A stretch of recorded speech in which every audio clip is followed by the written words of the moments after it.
The U.S. House of Representatives has narrowly passed the Annual Defense Authorization Bill. The much-debated bill has set policies for the Department of Defense, added with controversial amendments by Republican members on hot-button social issues. The final vote on the National Defense Authorization Act stood at 219 to 210, with almost all Democrats voting against it. The $886 billion bill sets policy agendas and funding authorization for the Department of Defense. This bill is often considered critical.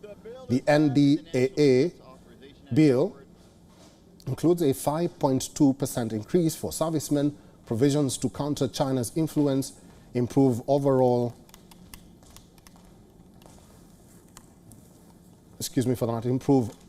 military readiness and mission or missile defense capabilities, and promote technological innovations. However, hardline Democrats are disgruntled with the modifications done by GOP party members.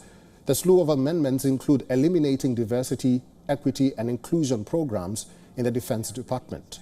This redraft would eliminate all DEI programs and personnel in the Pentagon.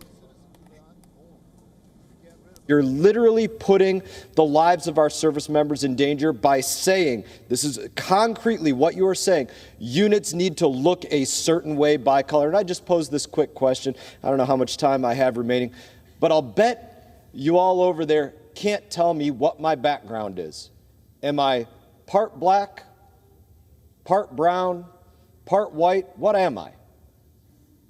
I'd yield time to you for a colloquy if you want to answer that. What am I? To direct their comments to the chair. Chair, I'll bet they can't tell me. I hear silence because they can't tell me, because you don't know what I am. You don't know that I'm half Mexican. You can't look at me and see that.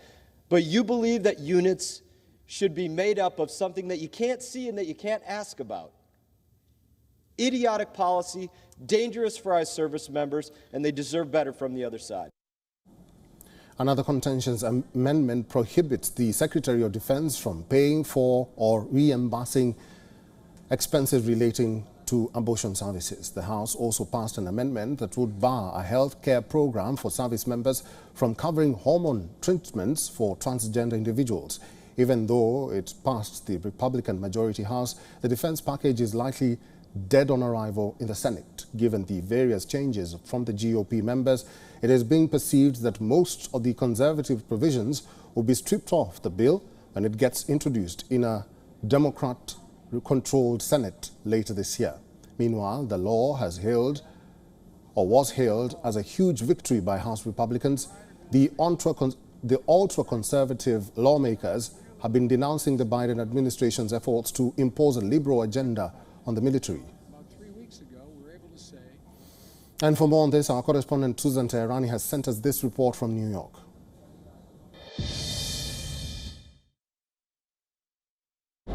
Republicans were successful in pushing through a set of conservative policy amendments, from abortion to gender transition procedures, as the House passed the National Defense Authorization Act, known as the NDAA. But despite its passage in the conservative-led House, it will be dead on arrival in the Senate, as Senate Majority Leader Chuck Schumer has indicated that the Senate will come up with its own version of the bill, setting the stage for more political wrangling between the two sides. Ultimately, the House and the Senate will have to reconcile on both bills. The $886 billion authorizes funding, which includes a 5.2% pay raise for service members, as well as more measures addressing Russia and China.